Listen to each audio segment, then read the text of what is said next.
Hello everyone, welcome to our channel. इस video में हम क्लास 9th हिंदी व्याकरण के चैप्टर प्रत्यय को पढ़ने वाले हैं। तो स्टार्ट करते हैं इस छोटे से चैप्टर को। और ये चैप्टर बहुत आसान भी है। ठीक, तो प्रत्यय का अर्थ होता है कि जो शब्दांश शब्दों के अंत में जुड़कर उनके रूप या अर्थ में परिवर्तन या विशेषता ला देते हैं और एक नए शब्द की रचना करते हैं, उन्हें प्रत्यय कहते हैं। तो कोई भी शब्दांश अगर किसी शब्द के अंत में जुड़ता है और उसके अर्थ में या तो परिवर्तन ला देता है या फिर कोई विशेषता उत्पन्न कर देता है और इससे एक नए शब्द की रचना होती है, उसे प्रत्यय कहते हैं। प्रत्यय के भेद। प्रत्यय के दो भेद होते हैं। प्रत्यय के दो प्रकार से भेद किए जा सकते हैं। पहला है स्रोत के आधार पर प्रत्यय के भेद, दूसरा है प्रकृति के आधार पर प्रत्यय के भेद। पहला है स्रोत के आधार पर प्रत्यय के भेद। स्रोत के आधार पर प्रत्यय के तीन भेद किए गए हैं: तत्सम प्रत्यय, तद्भव प्रत्यय और आगत या विदेशी प्रत्यय। तो पहला है तत्सम प्रत्यय। हिंदी भाषा में संस्कृत के जिन प्रत्ययों का प्रयोग किया जाता है उन्हें तत्सम प्रत्यय कहते हैं। देखिए, स्रोत यानी उनका ओरिजिन या फिर वह कहाँ से उत्पन्न हुए हैं, इनके आधार पर प्रत्यय के भेद किए जाते हैं। तो पहला है तत्सम प्रत्यय। तत्सम प्रत्यय यानी संस्कृत के जिन प्रत्ययों का प्रयोग हिंदी भाषा में किया जाता है उन्हें तत्सम प्रत्यय कहते हैं। जैसे मान, अनीय, वान, तव्य, त्व, अन, ये संस्कृत के प्रत्यय हैं। इनसे बने हुए शब्द हैं। अगर मान को प्रत्यय के रूप में इस्तेमाल करें तो बनेगा बुद्धिमान, श्रीमान। अनीय को अगर प्रत्यय के रूप में इस्तेमाल करें और पठन में जोड़ें तो पठनीय हो जाएगा। दर्शन में जोड़ेंगे तो दर्शनीय हो जाएगा। अगर वान प्रत्यय को वेग में जोड़ें तो वेगवान हो जाएगा। धन में जोड़ेंगे तो धनवान। और तव्य, अगर तव्य प्रत्यय को कर्त में जोड़ें तो कर्तव्य हो जाएगा। कर में जोड़ें तो कर्तव्य हो जाएगा। ठीक, ऐसे ही गंतव्य। अब आते हैं त्व पर। त्व से बनने वाले शब्द महत्व, गुरुत्व, लघुत्व हैं। अन से बनने वाले शब्द गमन, पठन, मनन। इनके अलावा भी बहुत से शब्द बनाए जा सकते हैं। ये तो बस कुछ उदाहरण हैं। तो ठीक, आपको तत्सम प्रत्यय समझ में आ गया होगा कि जो संस्कृत के प्रत्यय होते हैं और जिनका इस्तेमाल हिंदी भाषा में किया जाता है उन्हें हम तत्सम प्रत्यय कहते हैं। दूसरा प्रकार है तद्भव प्रत्यय। संस्कृत प्रत्ययों से हिंदी ने जो अपने प्रत्यय विकसित कर लिए हैं उन्हें तद्भव प्रत्यय कहते हैं। देखिए, हिंदी भाषा ने जो संस्कृत के प्रत्ययों से अपने प्रत्यय विकसित कर लिए हैं, बना लिए हैं, उत्पन्न कर लिए हैं, उन्हें हम तद्भव प्रत्यय कहते हैं। जैसे ईय, ई, नी, आन, ये तद्भव प्रत्यय हैं। ठीक, और इन्हें अब संस्कृत भाषा से हिंदी ने खुद विकसित कर लिया है। अगर इनसे बने शब्दों को देखें तो अगर ये प्रत्यय लगाएं भारत में तो भारतीय बन जाएगा।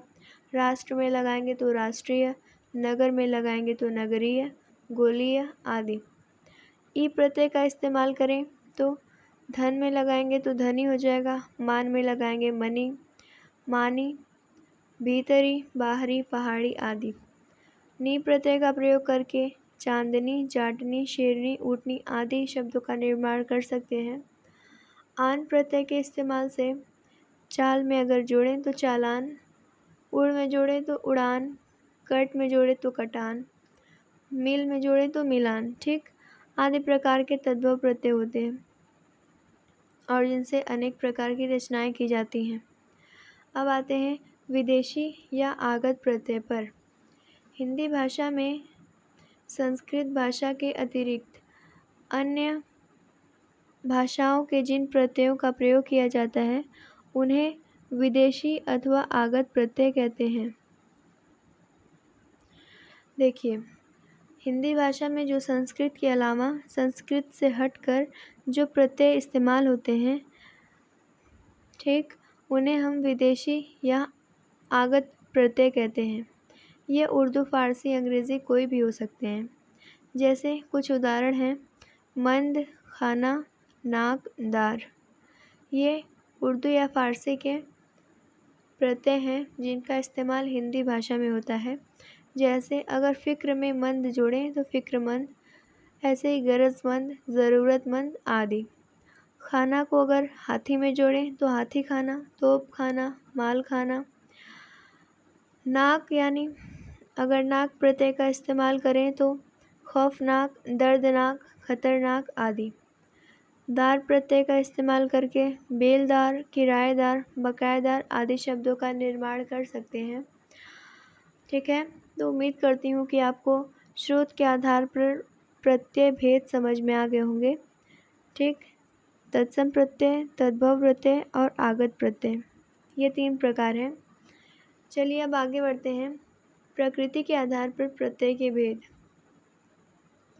वैसे प्रकृति के आधार पर प्रत्यय के 2 भेद किए जाते हैं। पहला है कृत प्रत्यय और दूसरा है तद्धित प्रत्यय। शुरू करते हैं कृत प्रत्यय से। धातुओं के अंत में जुड़कर उनसे संज्ञा, विशेषण आदि अनेक प्रकार के नए शब्दों की रचना करने वाले कृत प्रत्यय कहलाते हैं। ठीक है, देखिए, धातुओं के अंत में जुड़ना मतलब क्रिया का मूल रूप ही धातु कहलाता है। तो क्रिया के मूल रूप के अंत में जुड़कर जो उनसे संज्ञा या विशेषण या आदि प्रकार के जो नए शब्द की रचना होती है उसे हम कृत प्रत्यय कहते हैं। ठीक, और कृत प्रत्ययों के योग से बने शब्दों को कृदंत कहा जाता है। जो कृत प्रत्ययों के योग से बनेंगे उन्हें कृदंत कहेंगे। जैसे पढ़, पढ़ में अगर आई प्रत्यय इस्तेमाल करें तो हो जाएगा पढ़ाई। यहाँ पर हो जाएगा, अगर भूल में अक्कड़ प्रत्यय का इस्तेमाल करें तो हो जाएगा भुलक्कड़। इसमें पढ़ और भूल क्रिया के मूल रूप हैं और इनमें आई और अक्कड़ प्रत्यय का इस्तेमाल करके हमने कृदंत रचना की। ठीक, कृदंत शब्दों की रचना की, इसलिए इसे कृत प्रत्यय कहेंगे। उदाहरण के लिए और देखिए, अगर दा है और उसमें यह प्रत्यय लगाएंगे तो दे हो जाएगा। इसलिए दे होगा कि उसमें अलग अलग संधि नियमों का पालन होता है।